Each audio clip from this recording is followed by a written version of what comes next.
raw, uncut, and unapologetic. Welcome to Men Talking Mindfulness with your hosts John McCaskill and Will Schneider. Here we focus on helping men and those with men in their lives solve some of life's complex challenges through understanding the practices of mindfulness and how they can help. Each episode is in an environment free of judgment and criticism, with a focus on authenticity and inner peace. Let's dig in. Hey, welcome back to another episode of Men Talking Mindfulness. I'm one of your hosts, John McCaskill, and today we're doing something a little different and incredibly exciting, at least incredibly exciting to us.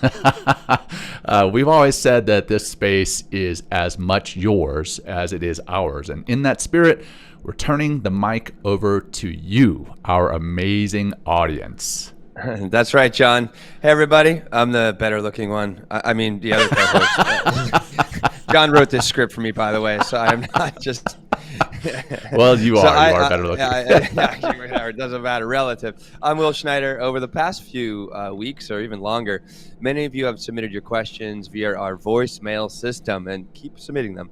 We're going to play those questions live here on the air and tackle them head on. Whether you've been wondering about the intricacies of meditation, the nuances of mindfulness, or anything about wellness in general, we're here to help you with that. Absolutely. It's a fantastic opportunity for us to connect more deeply with our listeners, address specific queries, and maybe even dispel a few myths along the way. So let's get into our announcements. Our opening grounding practice, if you've never joined us before, that's how we do it. We do an opening practice and then a closing practice at the end to kind of bookend the show. And then we're going to get into our first voice memo and see what's on the minds of our listeners today. Will, I'm going to turn it over to you for any announcements that you may have. Hey, well, you know what? We have a very special announcement, John, and a big celebration. We just had our first international merch sale. I saw that. Andreas, thank you so much, over in Austria. We ship in Austria. stuff. Men Talking Mindfulness, reaching Austria right now. So thank you, Andreas, for hitting up our merch store, our shop store. So mentalkingmindfulness.com/shop. You can pick up our merch. It's like, don't be surprised at the sticker shock. We're not receiving a dime of these goods at all. So thank you for supporting the show, spreading the word. We have hats and T-shirts and mugs and tumblers and all sorts of great, even stickers.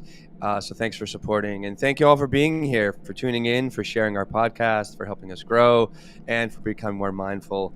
And last, hey, we're on TikTok, we're on Instagram, we're on YouTube. And if you search Men Talking Mindfulness, you can find us. Follow us. Put the little, what do they call that? The awareness button or something like that, a little bell, so you can see where we're releasing new content.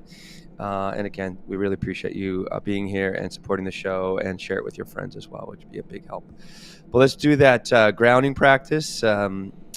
And a lot of you had questions about like getting grounded and, what does it take to, stay at peak performance kind of thing. And just taking these 5 breaths is going to be a huge asset to help you achieve what you want to achieve and kind of live and maximize your potential. So let's start just really simply. We'll just do 5 breaths, right? Really trying to get that breath nice and deep into our belly. Close the eyes if you like as we take our first exhale out.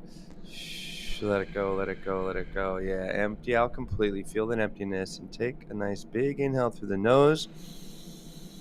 Keep inhaling.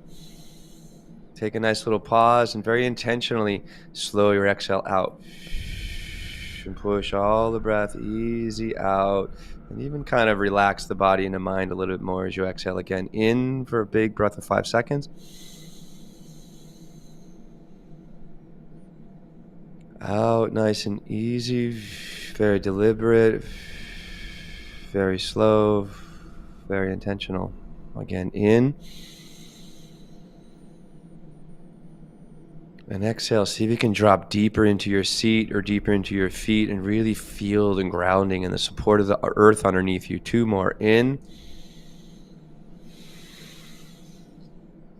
Out.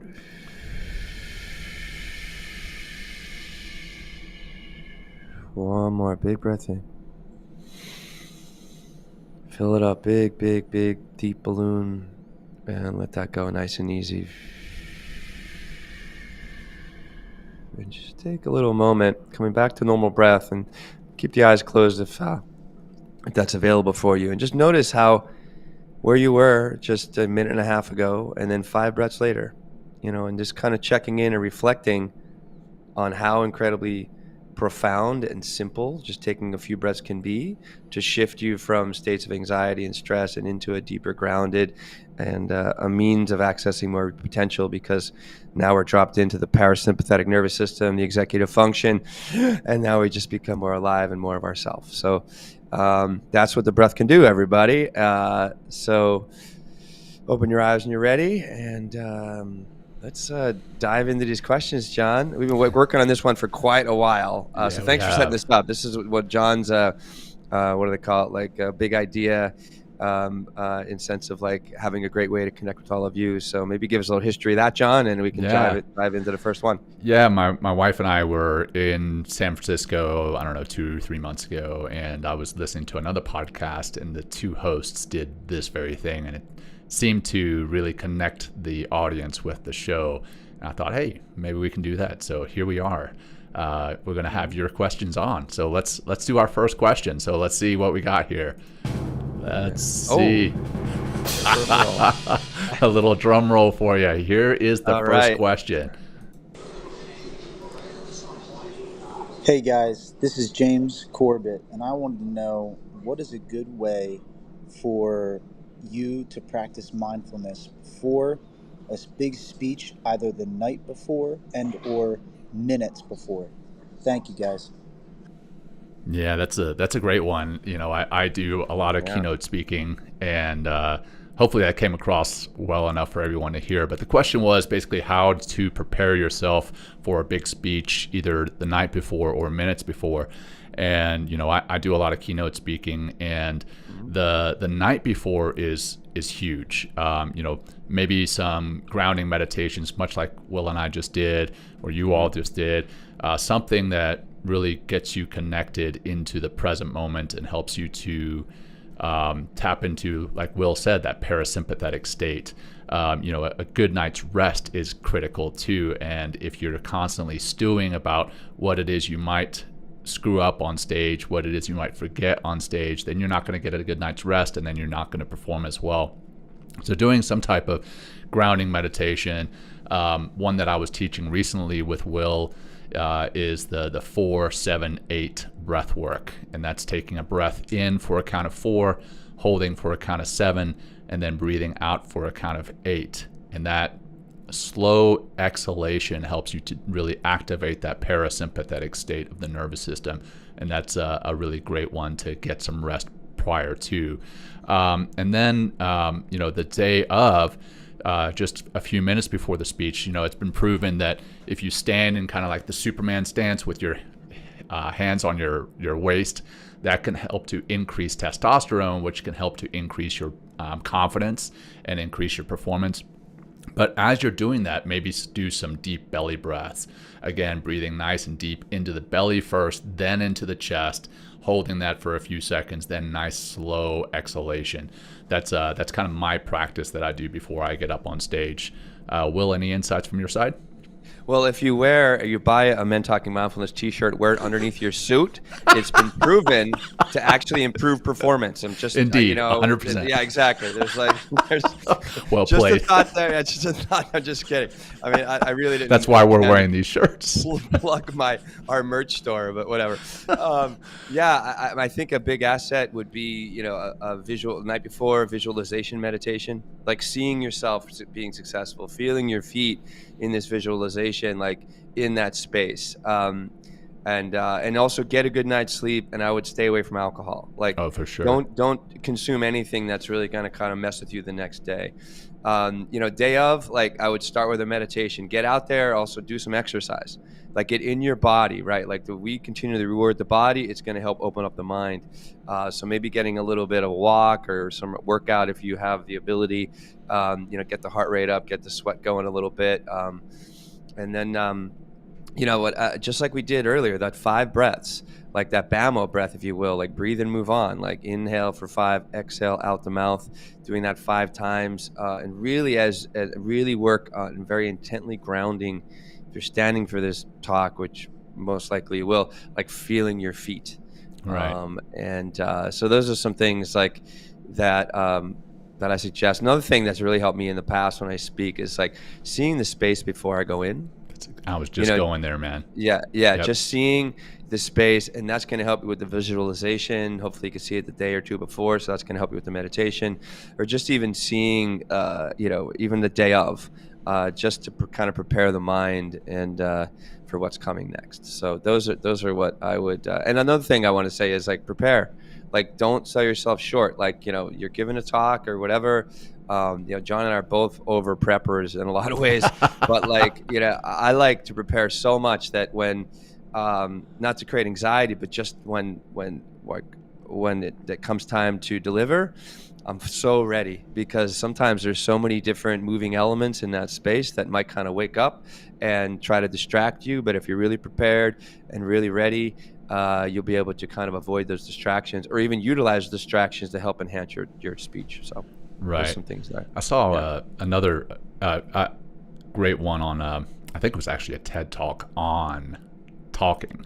And it had something to do with, reframing how you feel about the energy that you're feeling. So many people feel that nervous energy, and they frame it as, oh man, I've got butterflies. I'm gonna get up there and forget everything. But that nervous energy can actually be a good thing. Like that shows that you care about what it is you're doing. You care about the audience walking away with a good message. So reframe it. Rather than calling it nervous energy or anxiety, call it excitement. Like you're excited to be up on stage. Yeah, you're gonna feel a little bit nervous. So that's another important thing. And yeah, Will, great. I'm glad that you hit on going to see the stage beforehand. That way it helps you to visualize yourself. I mean, you go see the stage, and then when you're in your hotel room or wherever you are, the night prior, you can actually lay there on the bed and visualize yourself on the stage and going through the talk and everything else. So great point. Awesome. Yeah. Hey, thank you for the question there, James. All right, let's get into the second question here we got. What would be 3 ways that you would say are optimal ways to incorporate meditation and mindfulness into a company or a corporate setting to help employees with their mental health and their resilience? Yeah, great question. Will, you want to field this one first, and I'll jump in? I mean, some notes I came up with here, and what we've actually been doing with companies that we've been working with is, I have here, like, just if there's 3 ways, I would say learn how to relax as a group.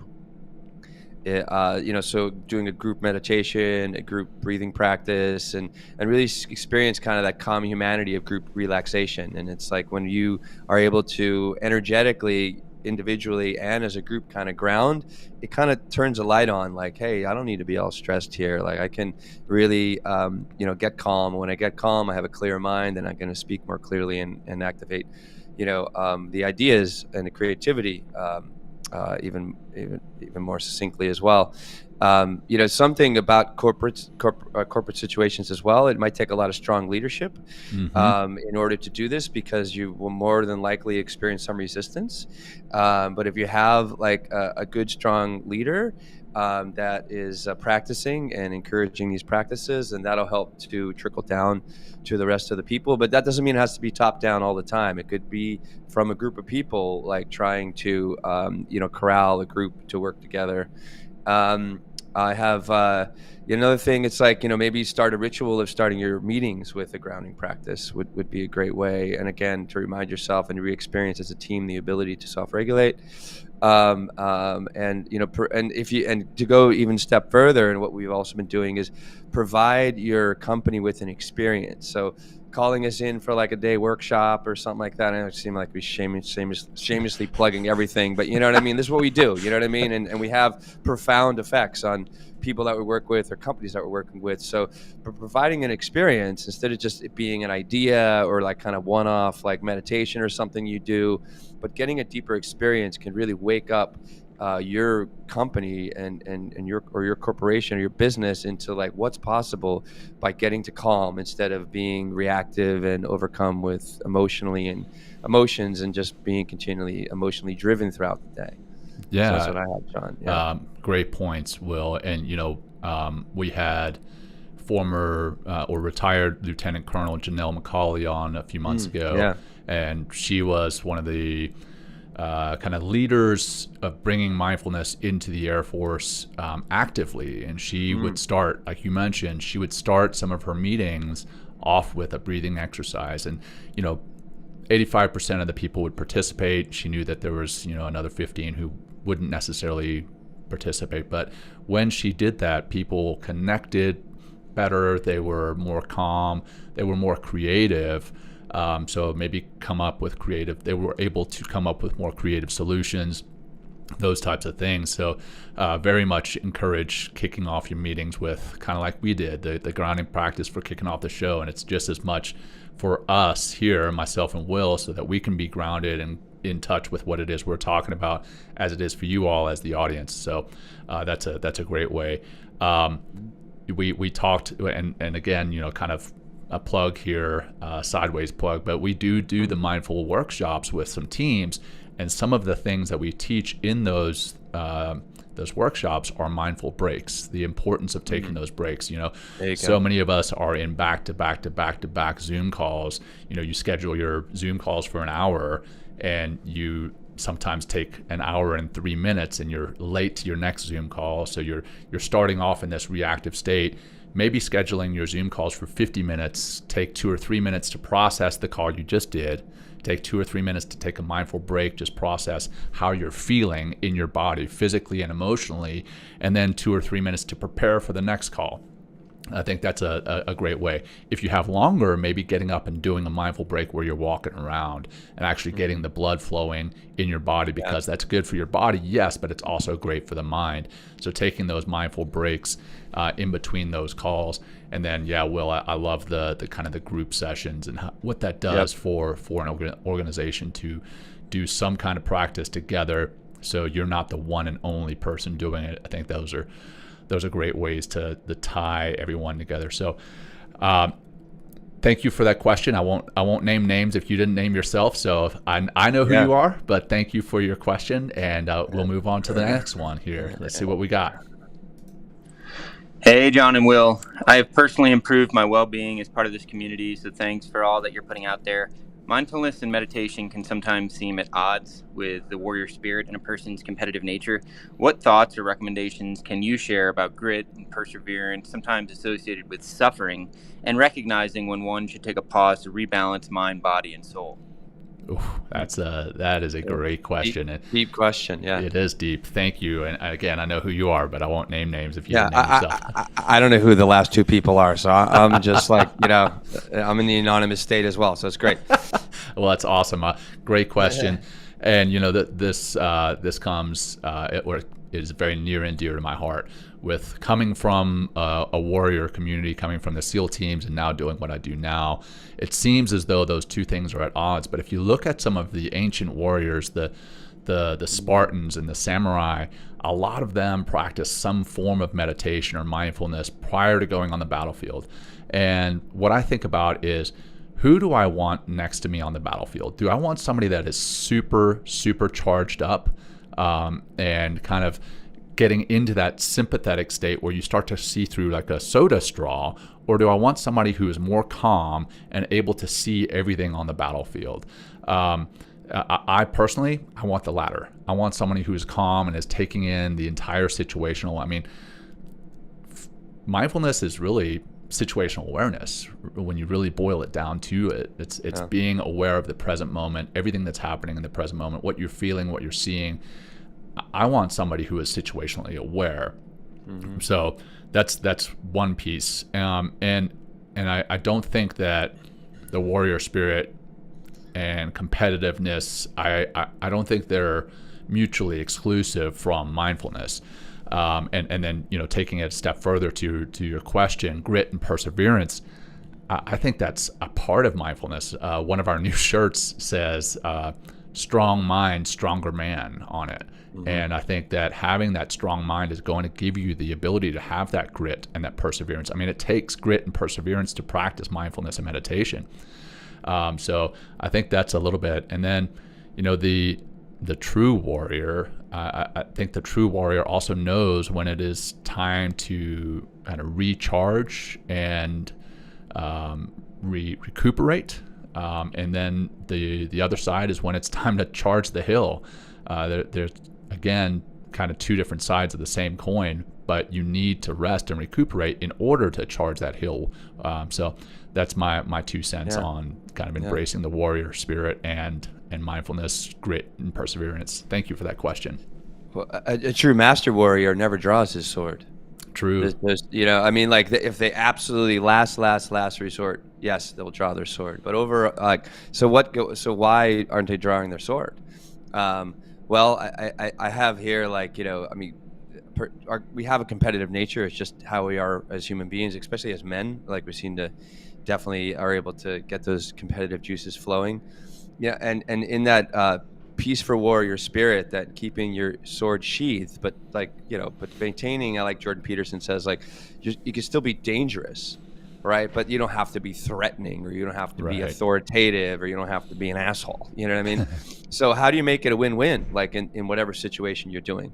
Because if you're just going in to kind of kill and crush it and, like, eradicate your opponent, or, like, if you're looking at the other person enemy, it's like no one's going to win, because you're both going to walk away feeling like crap, because you haven't hit the middle ground. So I think a win-win is always a place to look, especially like kind of like a master level, warrior and negotiator and adult, to be honest. So I have here, like, don't let that's why it's so important to ground and practice as much as you can. Like, really get to your mat every day to do some sort of practice, whether it's meditation or something that really speaks to you on a deeper level than just your mind. And that's going to help you get away from the biochemistry that really takes us into deeper the deeper aspects of competitiveness and really trying to destroy our enemy instead of trying to find that win-win. So staying calm, staying cool, staying collected is really important. And I have here also, it's like, I'm just reading through this again. Yeah, you have down here suffering and So when should I take a pause, rebalance mind, body, and soul? So just kind of getting into that space for a moment. It's like, check if, make sure, are you burning out? And one way, to maybe see if you're burning out is if you have no ability, and they call this stacking, no ability to, like, take a break, like John was just talking about in a Zoom call. But how about taking a break, from shifting from your home life or your work life to your home life? And if you don't have that ability just to kind of take a few minutes and just kind of, all right, I'm putting the hat of, like, father, parent, husband, homemaker on, and shifting into that space, like, properly and intentionally.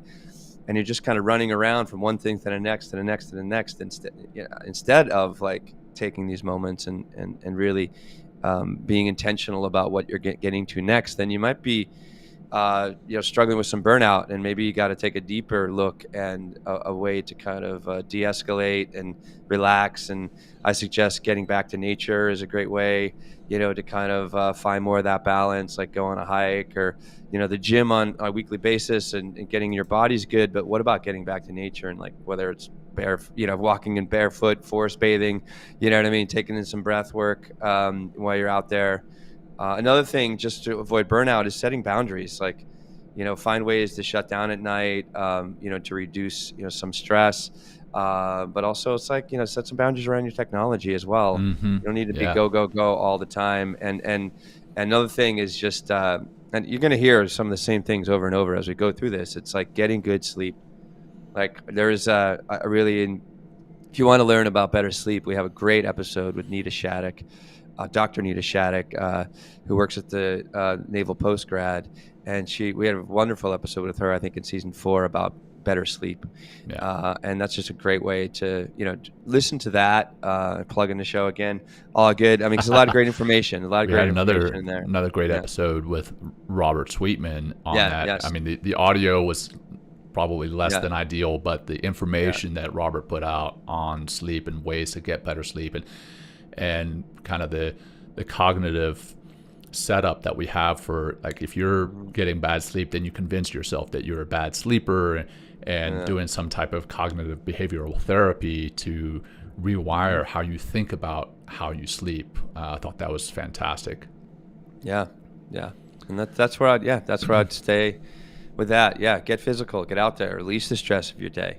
Right on. As a way to find balance. So thank you for that, anonymous person, that comment. So awesome. This one is not anonymous. This one is from someone that we both know well. This one is from Dr. Teresa Larson. Here we go. Let's see. Hey guys. There it is. This is Teresa. And my question for you is, if someone, let's say you're speaking to an HR manager or an executive about how mindfulness and meditation can help their people and the growth of their company, so performance and people, what would you say? Are there any stats, or are there any key messages that you could share that could help them understand that it is a key indicator for helping the performance of the company and their people? Thanks, guys. There you go. Dr. T coming in strong. We love working with Dr. T, and definitely looking forward to answering this. And it's similar to one of the questions we had before. And like we said, there's going to be some overlap here. But I think what we've talked about already in the show, and what we've talked about in past episodes is mindfulness is great for reducing stress, reducing anxiety, potentially helping you to handle depression better, different mental health challenges that come along the way. But most of the time when you're talking to an HR rep or maybe the C-suite executives, they care about that. And I'm going to sound pretty crass here, but I think a lot of HR and CEOs, C-suite, yes, they care about that, but what they care about primarily, at least most of them, not everyone, and we know and we work with some that do not fit this mold, obviously, but they think about the bottom line. They want to know what's going to improve the performance of their people, what's going to improve their productivity, their focus. So I think that is a way to show that mindfulness can be a performance enhancer. And as a matter of fact, coming back to like how I was introduced to mindfulness and meditation, aside from when I first started doing some breathing exercises on the shooting range, because I didn't call it mindfulness and meditation when I did that. I just called it breath work or whatever. But when I had a counselor recommend mindfulness and meditation to me to handle my stress, my anxiety, my survivor's guilt, moral injury, whatever, I kind of laughed at him. I didn't kind of laugh at him. I did laugh at him. Right. And then he sold it to me as a performance enhancer. He said, what if I had a pill that you could take that would increase your performance personally and professionally, mentally and emotionally? I was like, heck yeah, doc, I'll take that. And this sounds rehearsed because it's part of one of my speeches, but yes, I would take that, because as a SEAL, I'm always looking for an edge. I'm looking for an edge over my enemy on the battlefield, or I'm looking for an edge over my buddy right next to me. I'm always looking for an edge. So yeah, doc, I would take that pill. Well, I'm sure you can guess what's coming. It wasn't the pill. It was mindfulness and meditation. So I started mindfulness and meditation to actually improve my performance.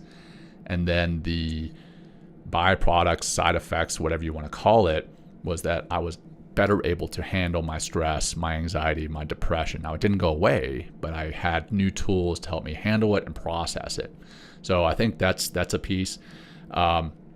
It can improve your ability to process that stress, and that can lead to less absenteeism at work. And when I say absenteeism, I'm not just talking physical absenteeism. Yes, that's absolutely a problem, but there's also mental absenteeism, right? You get the people who show up at work, but mentally they're absent. And I always think about that movie that was so popular in the late 90s, early 2000s, whenever it was, Office Space, right? When the guy got hypnotized, and the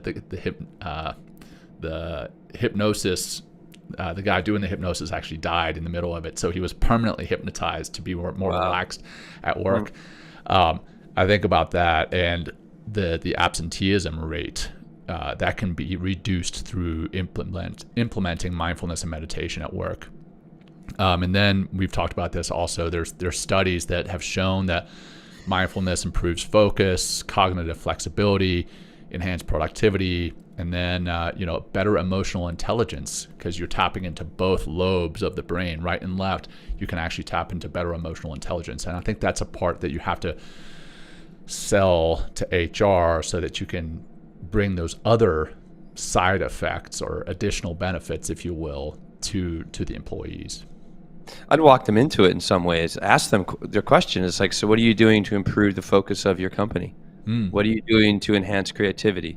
What are you doing for the overall like health and maybe not health, but and well-being of your company? Like, how are you mitigating stress in your environment? Are you aware of what stress does to the human being and what it does to a team and what it does to a company? Maybe asking these questions and kind of bring them in. It's like, oh, well, no, we don't do anything to focus. No, we don't do anything to minimize stress. No, we don't, really look at our employees at all, except as a social security number, and they just need to do their job. Right. So if you come from a health and human-centric way of being, you're going to create more retention. You're going to create an environment within your company that people feel like they're valued, right? And not just a kind of a gear in the machine, but like an actual person being respected for being a human being. And what is the human experience? It's dynamic. It's like up and down. It's like you have you have life inside, outside of work, and if you're again honoring the human being and kind of speaking to maybe HR in that way and asking those questions, like how are they taking care of these things, which have a detrimental effect on teamwork, on communication, on innovation, on and essentially the bottom line. Then maybe that's a great way to kind of pull them in, is by asking those questions. Because from my experience, most companies aren't doing any of this work right now. They might have like let's have a seminar on stress, and it's right. And maybe they just talk about it, or maybe they do a couple breathing practices, but then they kind of forget about it because it's like go on to the next thing. Yeah. It's like the bathtub reference, right? The nice essential oil bathtub or whatever to deal with burnout. That's not the answer. That might help in the very moment, but it's not going to be a long-term answer. So a lot of companies are putting these Band-Aids on that really need to address the root cause. Like addressing the symptom that's not working. We need to address the root cause of these symptoms. So I think that's where mindfulness meditation, a lot of what we teach with you, Teresa, right? I mean, we're answering Teresa's question, but a lot of what we teach with you, Teresa, taking care of the body and the mind together and how important those two are, because as we can see, I mean, we're sitting here, our heads on top of our bodies, we're inextricably intertwined. As you heal one, you heal the other. So, and also if you have, like, we have some testimonials from CEOs and stuff. It's like, if the CEO that you're working with is willing to talk to another, leader of some company or HR and talk about the benefits, like, wow, like there's no better testimonial than that, to help, get in there and help that company that needs it. Because I know, like, even if your environment is really good and you have a great team, like, you can still benefit from doing these practices on a regular basis. 100%. 100%. Yeah. Awesome. Hey, thanks, Teresa, for chiming in. Thank you for your question. All right, let's get on to voice memo number 5. Here we go. Hey guys, just wondering, for people who are just getting into mindfulness and meditation and they don't know where to start, what is the best way for someone who has no background in mindfulness or meditation to begin? How do they get started so that they keep it going? Thanks. Right on. Will, you want to tackle that one first? Yeah. So I have getting to calm. Like, what does it take to get to calm? And that can start in many different places. And when you kind of experience that natural state of peace that's within us, right? And I'll talk about practice in a second, but like the light starts to turn on because you start to experience yourself in a different way. You begin to perceive and be in the world in a different way when you get to calm. And then how do you get to calm more often? And that's what these practices are for. Taking on breath practices or meditation or just even getting to the gym. One thing, I think just from a basic mindfulness awareness point of view, start with something different, than whatever you're normally doing, because what you're normally doing is just producing the results you're having right now. So what new input can you put in to kind of get to that calmer self? I would also say, like, get in your body. Like, if you're, have been eating very unhealthy, maybe put on a tremendous amount of weight, maybe you had that weight on for a long time, and you've just been really sacrificing the body. Again, like, the body it could be your best friend and it could be your worst enemy. If you're really befriending your body by getting out there and exercising for a certain amount of time every day, and, like, but also exercising your mind with just, it could be a meditation or breathing practice or something like that, you're going to be rewarded. Your gut body's going to be like, yeah, I want more of that. Right. And then you're going to start designing your life around that, and making different choices about your food. And all of a sudden you're, like, respecting more of your sleep, and maybe you're, eating less junk food or drinking less alcohol or something like that. And I would say, if you're just starting on the path, right, and you're just like, what do I do? Like you said, like, where do I go? How do I start? It's like, dedicate some time on trying different practices, and not just one and done. Like, maybe just start with, like, just sitting and breathing for 5 or 10 minutes a day. We have a bunch of meditations and breathing practices that are part of our podcast feed. We actually have a playlist of all the meditations and breathing practices that we have developed and launched so far on Spotify. So maybe we can put that somewhere. We'll figure that. We'll put that somewhere, that link. But stick with that practice, whether, maybe get up and just walk in the morning. And I keep coming back to the morning because that's really going to help you set the rest of your day. Instead of being reactive to the rest of the day by kind of rolling out of bed and just kind of, sauntering through and, just kind of doing the same old and getting the same results.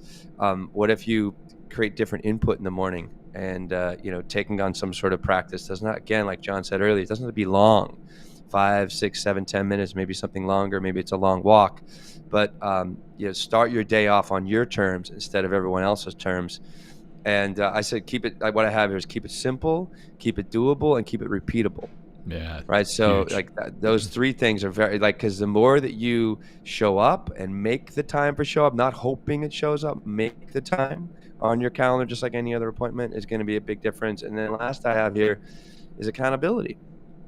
If you can, maybe, ask your spouse or loved one or some other person that you'd like to bring into this, or just hold you accountable, whether it's text or whether it's phone call or whether they're actually out there walking or meditating with you. Like, that's going to increase your likelihood of success and of you showing up and practicing much, much greater by getting a buddy involved as well. 100%, man, 100%. And we've talked about that on the show again in the past, but thank you for the question. The way that I started very small. I went back after that doc recommended that I practice mindfulness and meditation for my own performance enhancement. And Will knows this story. He's heard it a bunch of times. I tried to sit down for an hour-long meditation the very next day, and it didn't work out. It didn't work out well because my mind wandered off within 20 seconds or so, and then I started getting frustrated with the meditation, and I went back to that same doc the following week, and I told him that it was a bunch of BS.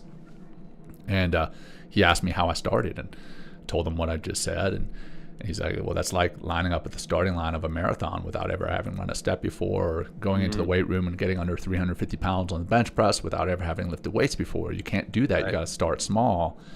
And so he introduced me to box breathing, which is just breathing in for a count of 4, holding for a count of 4, breathing out for a count of 4, and holding for the count of 4, and doing that 4 or 5 times. And the funny thing is, I had learned to do that, again, as I mentioned earlier on the show, I'd learned to do that on the shooting range before, to calm my heart rate down, to calm my respiratory rate down. But I hadn't applied it in my everyday life. And now I started to apply it in my everyday life, just starting small, like Will said, a couple of minutes here, a couple of minutes there. Adding that up, there's the compounding interest, right? You start to feel better over time, and you start to see that what it is you're doing is actually paying off. Just like the gym, you're not going to go in and work out for 2 hours at a time day one, or if you do, you're going to be hurting. But maybe if you start out with something simple for 15, 20 minutes, and then build on that over a few weeks, you're going to start to build that foundation and start to feel the change, start to see the change in the mirror, in the gym analogy, but in yourself and how you feel in the meditation. Like, it got to a point where I started to feel the difference in myself. And then somebody came up to me at work and they asked me what I was taking, what I was on, because there was that much of a difference. But yeah, you just got to stick with it. The consistency is key. Now, actually getting into it, like, how do you start, right? Well, there's tons of apps out there. There's, the Headspace, there's Calm, there's Insight Timer. Will and I are both on Insight Timer. A lot of our meditations are on there. Then we have, like Will mentioned, we've got our own meditations on Spotify as well, under the Men Talking Mindfulness show. And then we have a 21-day mindfulness challenge that we actually built with Dr. Teresa Larson. That was the voice that you heard earlier. And you guys can get access to that. And you can just text the word mindful21, so MINDFUL 21 to 33777. And then you can get access to that 21-day challenge for only $9. I know it seems like this show is a big sales pitch, but hey, we've got some things that are out there to help you all. We want to give you those resources. And then Will has the midweek reset. What is it? Refresh sesh. Yeah, there it is. And that's tonight, right? Yeah, Inside Timer, 5:00, and this one's free. You know what I mean? And it's a simple 30 minutes breath and meditation class. It's on Inside Timer. Actually, John, I'm gonna start doing it live on LinkedIn. Oh, wow. And then I'm gonna why not? Fuck it, right? Yeah. And, I'm just gonna have and I think I'm gonna have a third camera, John, eventually. And do getting Instagram all fancy. live too, right? Just hit all three. I mean, yeah. I have enough tripods and cameras. Why not? Man? And I have audience in all three of those, not audience, students in all three of those places. And it's just just show up, even if it's I don't know who this gentleman is that asking this question, but just getting there and just dedicating that 30 minutes once a week. Watch the lights go on, watch the doors start to open, watch the questions you start to ask yourself, because you're going to experience yourself again in a different way. And it's that difference, I think, through so much of this we're talking about, John, whether it's in the workplace, whether it's your own personal life, is shift away from how you have been doing things, right? And shift in to more calm, more clarity, more peacefulness, more presence, just by doing something healthy for yourself.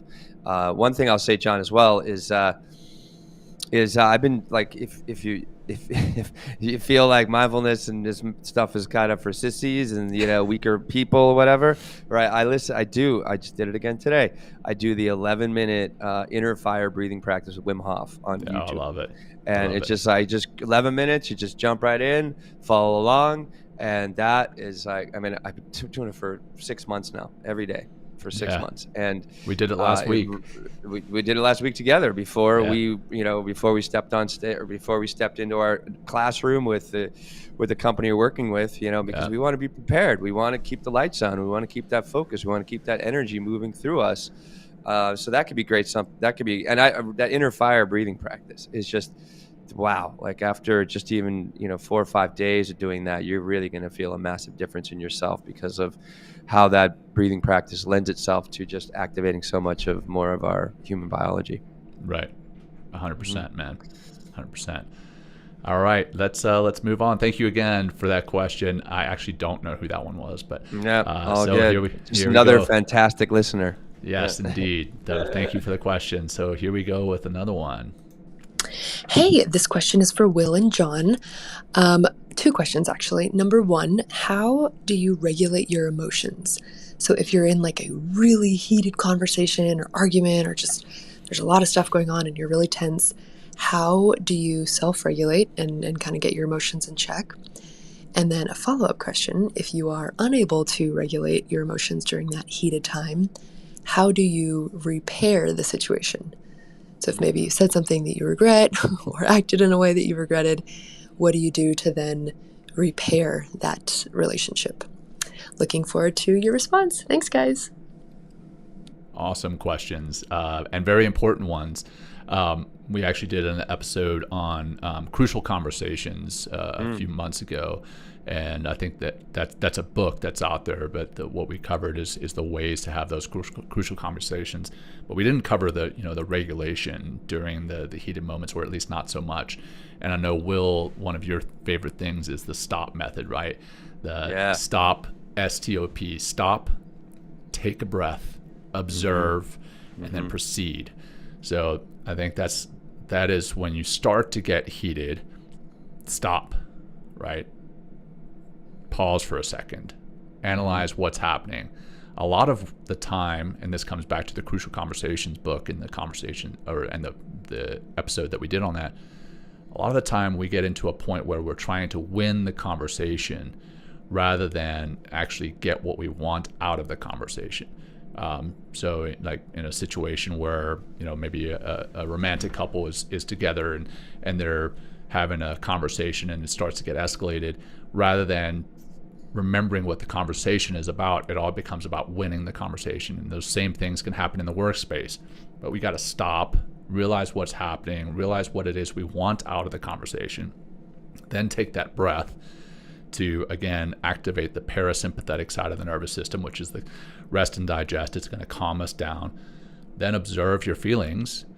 O is for observe your feelings, noticing what is going on for you emotionally and maybe even expressing that, and then proceed with that clearer mind. I think that's a part to the regulation. As far as repairing, we have to be adults. We have to be humble. There are times when we have to realize what happened was our fault, and maybe we acted out of character. So we have to apologize sincerely. I've got young kids, right? And quite often my young kids get into arguments, and I say, "Hey, I want you to say sorry." And man, it is a full-on fight to get them to say sorry, and that's dealing with young kids. But how often do we as adults actually take a stand and say, you know what, I screwed that up, I was wrong, I'm sorry, right? So I think acknowledging that you acted out of character and then apologizing sincerely, and then when you apologize, address specifically what happened, what action happened, why you're sorry about it, express that regret, and then talk about ways to potentially avoid that in the future. And then another piece that Will often talks about, and we've got episodes on this too, is active listening.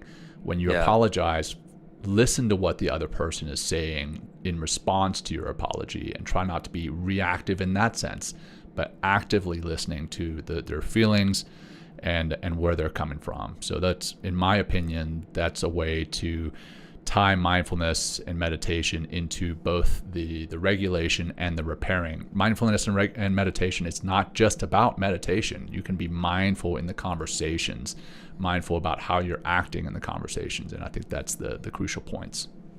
Yeah. Thank you. And as you were talking about that, John, so David's actually listening, our booking manager and production manager as well. So he's going to actually dumping someone asked about our merch store. He dumped that feed in there. I just have the Wim Hof link. I have our meditation links going there from Spotify and my Insight Timer class, just so people are aware that that's out there. Awesome. John, exactly. Stop, take a breath, observe, proceed. And everything you mentioned was like it's like, yes, like, again, get to calm, right? Again, that breathing is going to be so important. Keep finding your feet. Like, I get into situations, I'm going to go home again this weekend, John. And, it's like kind of when I walk, when I get into the door, it's like I try to avoid as many landmines as I possibly can, and some of them have been sitting there since I've been like 14, 15 years old. You know what I mean? So it's like, so some of them could be very old and very deep. And when situations do arise in my family and people are trying to get under my skin, or just like they're not being mindful of how they're behaving or how they're speaking or something like that, I listen before I speak. I ground my feet before I speak. I take a lot of breaths before I speak. And if I have nothing productive to say and it's only going to make it worse, I really try to hold my tongue and don't say anything. And if I really, if the situation gets really heated, I'll just leave the room and come back, a little bit later when, maybe the energy of that situation has kind of subsided a little bit and we're of clear minds. As far as from repair, apologize if you need to. I mean, it's that's like, this is going to help you access vulnerability. I have here, like, eat your humble pie. And just even to go further, instead of like pointing blame and which seems to be, a way some of our leaders like to behave. How about taking responsibility, and maybe how you're feeling, and not necessarily putting the blame of on the other person of how you're feeling, but just stating this situation makes me feel this way, and I don't want to feel this way or carry this tension between us. Maybe just kind of bringing it up in a very truthful, very honest, very present way of like not just like this intellectual jousting and trying to win that game of who's right, but really speaking from an emotional place, and how you're feeling, and then reminding yourself of of how important that relationship is, and what that relationship could look like. So those are some things, and then I have here, speak how meaningful this relationship is, and ask, what do we need to do to move beyond this situation? And that might not happen in that instance if something like really blows up like very explosively and very quickly, but maybe a little bit later on, have that conversation or schedule time to have that conversation. So all those things are gonna and have here, ask, maybe as a situation is maybe developing in front of you, and the emotions start rising, and you're starting to feel like you want to fight back, or do something. What if maybe asking like, what do I need to do, or what can I do to de-escalate this situation? Or help in some way. And again, that could be apologizing, or taking any kind of needed action. And again, leave the situation if you're unable to de-escalate at that time. But I think making sure when you do ask that question, don't ask it in a patronizing way, right? I think that's critical. And then the leaving the situation, if you need to, I think that's also very important. And I got one of the worst piece of advice I ever got right before my first marriage. I'm divorced and remarried, but one of the pieces of advice that I got was, and I'm sure some of our listeners have heard this, is never go to sleep angry. Oh yeah. And so I like this. Yeah, so I went. I tried to follow that piece of advice, and what often happened was I ended up pushing my now ex-wife to a state that it was explosive, and we had massive arguments that if I just kind of disengaged and stepped away and gone to sleep angry and just maybe let us sleep through the night and realize that both of us had valid points and both of us had maybe overreacted about certain things, and then come back and re-engage when we had calmed down, got some rest, because quite often being tired can make you more irritable. Now we're refreshed, reset, and re-engage in the conversation instead of an argument. So personally, I think that was one of the worst pieces of advice I ever got, and I do not subscribe to that advice anymore. So, if you have an opportunity when you're really worn out to disengage and go reset and rejuvenate, if that's through sleep or maybe just some rest, then do that, and then come back and have that conversation when you're reset. So I think that's a very important piece. All right. Thank you for that question, or questions, I guess. So, all right. This is the last voice memo we have, and if we have time, we've got some written questions that we might get into, but here's the last voice memo we have. Hey, Jono. This is Jen. So my question is about how to balance things, such as trying to get the right amount of sleep, then the family and your own personal things that you want to do, and work, and just all just being an adult, I guess. But when worse comes to worse, what do you do? What do you drop? What do you put first to refocus, rebuild that foundation, and then try to go back at it again? Because we all get so overwhelmed, but I'm just wondering, in your perspective, what is most important? What is your rock of Gibraltar? Anyway, it's always a pleasure, man. I hope you'll have a great day. Bye-bye. Awesome. Hey, Jen, great to hear from you. She called me Jono there. That's my my childhood nickname. My parents still call me by Jono. My family does anyway. So Jono, Jono. But yeah, Jen, I think it's, balancing everything that we have going on in our lives in this day and age. We all have so much going on. The responsibilities of adulthood, the responsibilities of parenthood. There's this myriad, like you use that word, this challenge, all these challenges that we're all facing. And I think the key lies in being honest with yourself and actually prioritizing. I put something on LinkedIn the other day. The world was starting to get ahead of me, and I was starting to put everybody else's priorities at the top of my priority list. But I think you need to be honest with yourself about what your priorities are, and then understanding that it's okay to not have everything balanced perfectly all the time. I talk about work-life integration instead of work-life balance. I hate work-life balance because I feel trying to achieve the perfect work-life balance is actually in and of itself a stressor. Like, you're like, oh man, I spent too much time at work. Now I've got to spend more time at home. Oh no, I've spent too much time at home. Now I've got to spend more time at work. Find a way to integrate that. And then for me, my rock of Gibraltar, if you will, and I love that, is my mental and emotional well-being. If I'm not feeling that centeredness, the groundedness, then everything falls apart. And that comes into the mindfulness, it comes into the sleep, it comes into the physical exercise that I get. It comes into eating well. If I'm eating like crap, then I start to feel like crap. Then I don't sleep well. Now it's just a downward spiral. So I think my emotional and mental well-being is my rock of Gibraltar. So if things start to get in the way of that, then I have to put that first.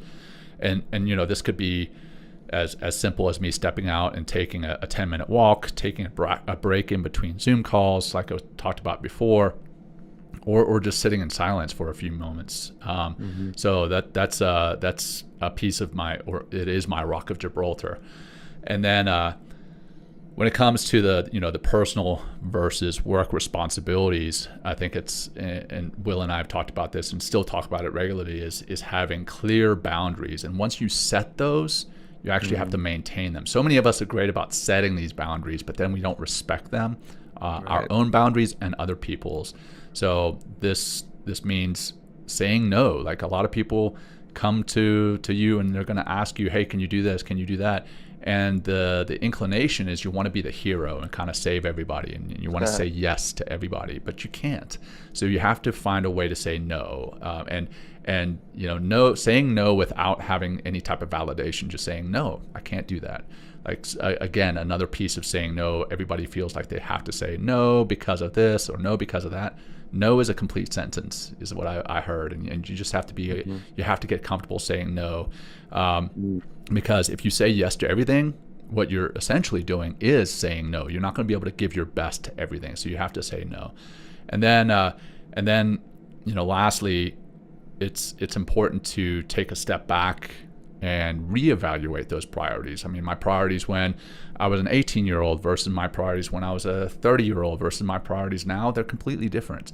And you have to reevaluate those priorities from time to time. I think that's very important for assessing where you're at and how to drop some things off and prioritize others. So I hope that answers your questions, Jen.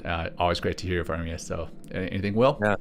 Yeah, I would just emphasize prioritizing yourself first. And that comes back to everything that we talked about here. Everything we continually talk about is like your mental and physical well-being, and that includes like food, sleep, exercise, and your mind, your mental health as well.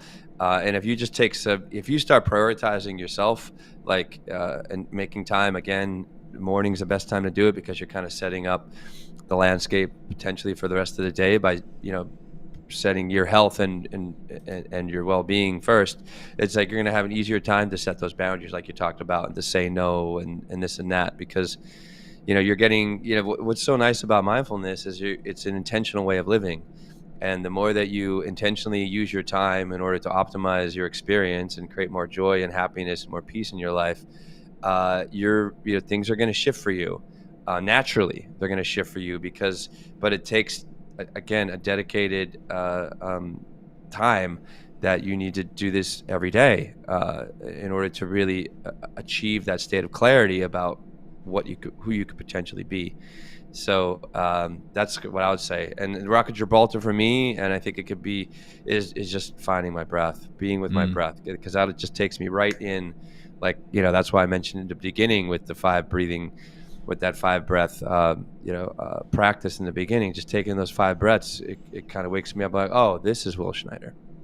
Not like the hot mess that, just coming out of some situation or getting riled up about some fucking bullshit that has no bearing on my life. It's like, I can be like, no, I can let that go. I don't need to suffer that way.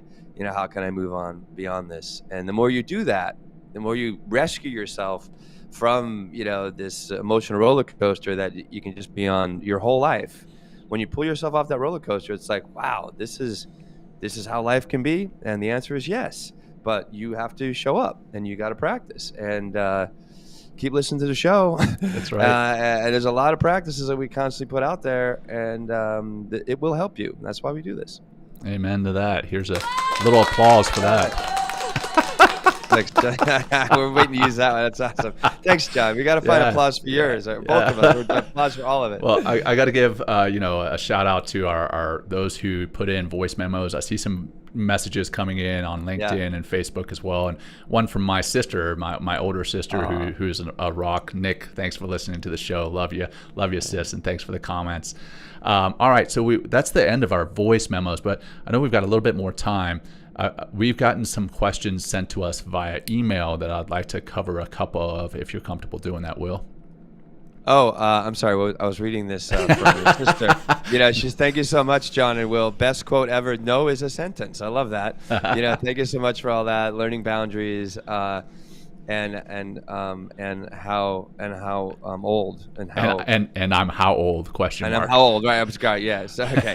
Anyway, I just Anyway, so I just reading that. So what are we saying, John? Here, I'm sorry. So I was just saying, hey, thank you to those who did put in voice memos. We very much appreciate you all, and hopefully we'll do this again in the future. But we've gotten some questions that were sent to us via email, and I'll just jump into some of those and maybe cover those if you want to go there next. Yeah. Which one? Why don't we jump into the second one? Right. Because I think we've kind of talked about the onboarding and getting to know your practice. But what about you're already in the practice? So here's that question. Any recommendations of how I can deepen my mindfulness practice and continue to make progress?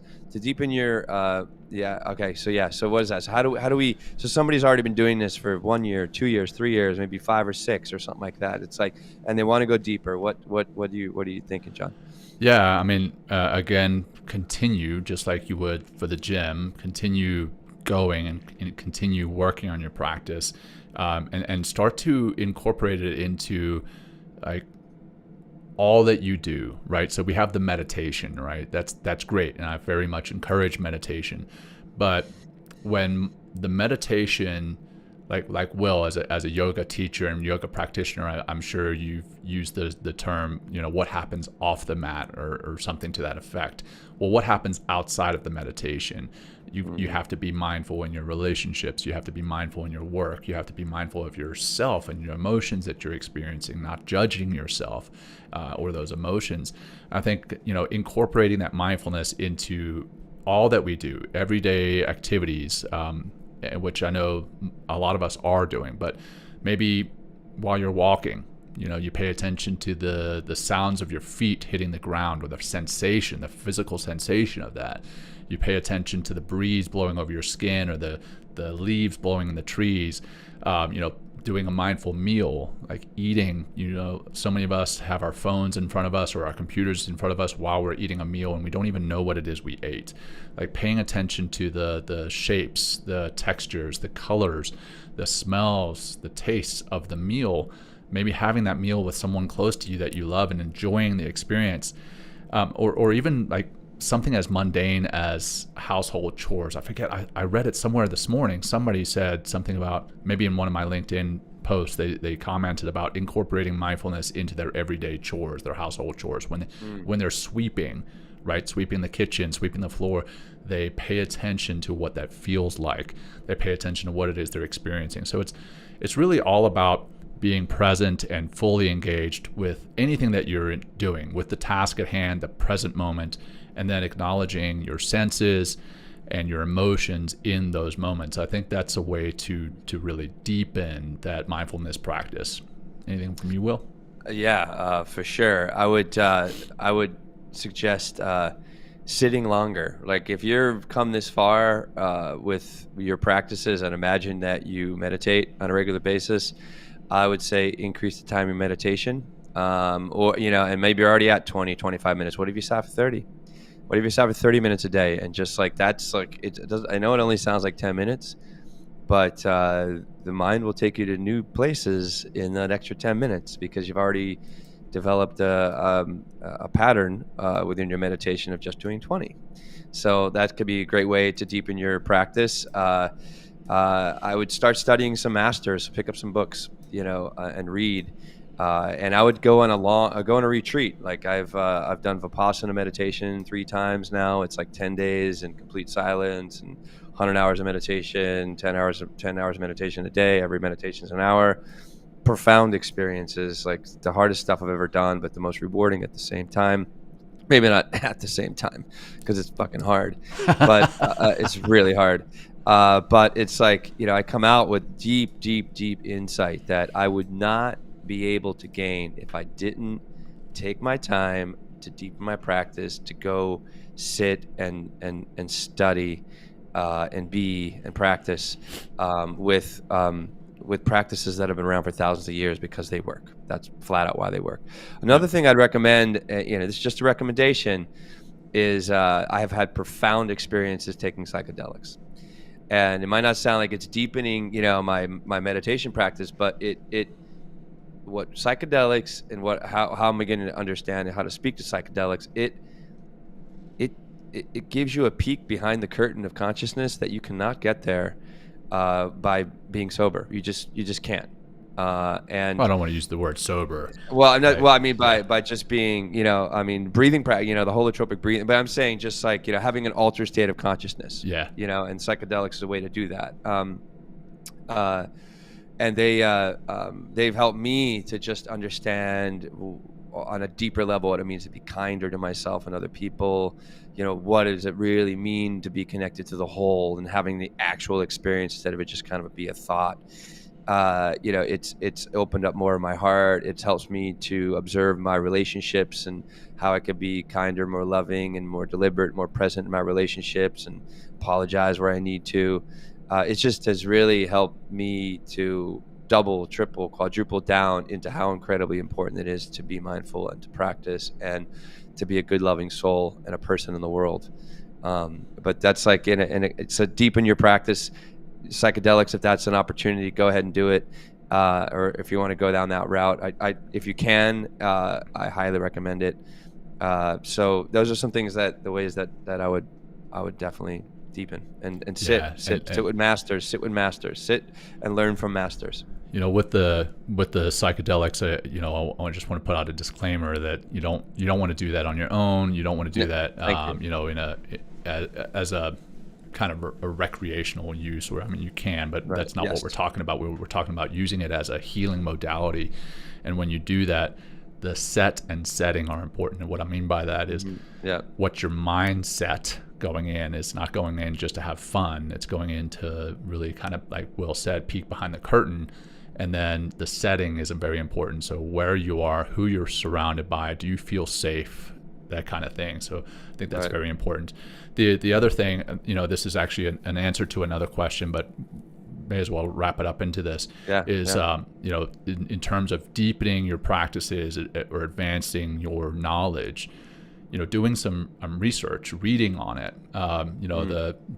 There are some incredibly powerful teachers who are out there, and they've got the books that are readily available to us. Thich Nhat Hanh, all his stuff is fantastic, and I'm not trying to teach any particular religion or theology or it's not about that. It's about tapping into the peace that you can find through this work. Jon Kabat-Zinn, he's known as the father of mindfulness in the West, founded mindfulness-based stress reduction, MBSR. He's here in the States. He introduced mindfulness to a lot of veterans who were struggling with stress and anxiety, and helped to reduce that. And then, there's other books and ways to tap into all these resources that are out there. But I think Thich Nhat Hanh and Jon Kabat-Zinn are great. Anything by either one of them are fantastic resources that can help you to really advance where you are, your knowledge of these practices. Another book I read a while ago is called The Diamond Cutter by Geshe Michael Roche, which I enjoyed. And he, he has like a few things in that book, and it's about like deepening your practice, staying, on the path, that kind of thing. And one of them is like and this is also kind of a Buddhist tradition as well, because he's a Buddhist Geshe teacher, is like, taking a retreat, and maybe that could be an official kind of retreat, getting out there, or just like, he also recommends just going away for 5 days and completely disconnecting from any kind of your typical responsibilities as a human being, and also the technology, and just getting in silence for 5 days and just being with yourself and nature for 5 days, and practicing, what your meditation, breathing, and getting in nature.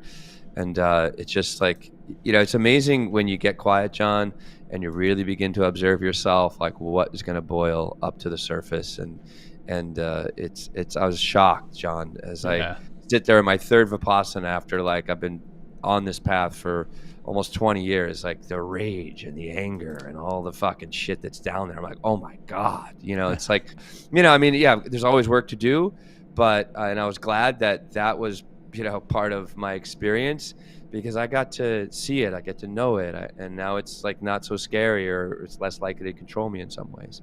Right. So, yeah. Awesome. Well, I think that's a great place to stop, man. I think we've answered some great voice memos. So thank you all again for those who sent those in, and thank you for those who sent in these text or email questions as well. Great stuff. I very much appreciate you, and I know Will does too. Normally this is where we ask the guests, hey, what's the best way for listeners to find you? So I'm just going to tell you, the listeners, the best way to find me and Will is on mentalkingmindfulness.com. Check us out there, and then we're on all the different social medias.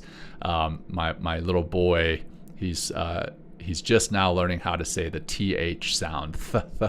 And before that, he's always said st, and he says, like, instead of the word things, he says stings. And so we are on all the stings. We're on all the things. We're on various social medias. We're on YouTube. We're on TikTok. We're on Instagram. So check us out there. We'd love to have you following us there and helping to spread the show. That all said, like I said at the very beginning, we bookend this show, beginning and end, with a grounding practice. So I would love to guide you all through a grounding practice to set you all up for the rest of your day, wherever that may be and whenever it may be, whether you're listening to us live now or in the podcast recording later. So let's do it. Yeah. All right. Absolutely. So let's do some of that 4-7-8 breathing that we discussed before. And again, what that's going to look like is we're going to start by an exhale, and then we're going to breathe in for a count of 4, hold for a count of 7, exhale for a count of 8, and we're going to do that 4 times. Okay, begin by exhaling, really emptying your lungs, bringing your navel to your spine. Now inhale for 4,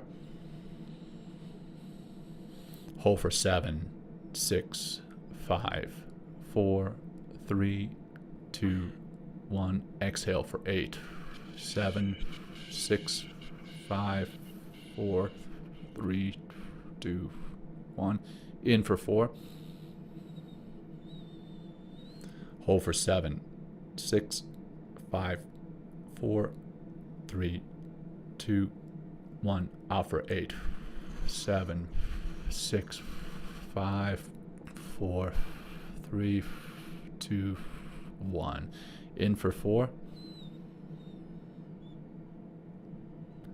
Hold for 7, 6, 5, 4, 3, 2, 1. Out for 8, 7, 6, 5, 4, 3, 2, 1. Last round. In for 4.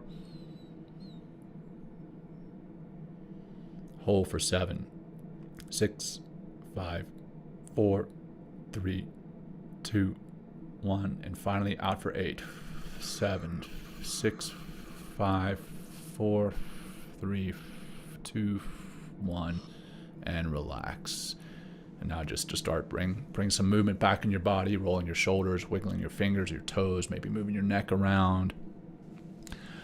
All right. Awesome stuff. Will, I'll leave it up to you to close it off, man.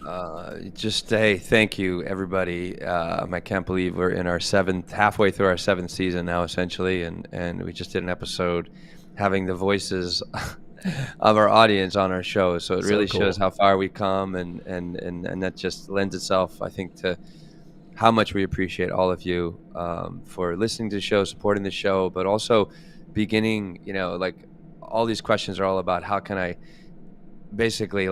be a better person? How can I regulate myself? How can I use mindfulness to optimize my experience? And that's what we're here to do. And please, if so use the voice memo to even give us some ideas for topics that you like to listen to. Please, stay connected with us. I just really enjoyed this, John. Thank you. It's just great rapping me and you. It's amazing what happens when we're talking about something that we're so passionate about, right? And because of how much it helps people and how much it's helped ourselves. So indeed, so I thank you, everybody, for listening and being part of the show. The merch store is open, follow us, all that good stuff, and hey, leave us a review would be a big help to us as well. And I have Wednesday tonight, 5:00. Every 5 Wednesday, p.m. Eastern time. Drop in Breath of Meditation. There you go. There you go. Thank you all. Thank you all for tuning in. Until next time, take care. Peace. Thank you, everybody. Thank you for joining us today. We hope you walk away with some new tools and insights to guide you on your life journey. New episodes are being published every week, so please join us again for some meaningful discussion. For more information, please check out mentalkingmindfulness.com.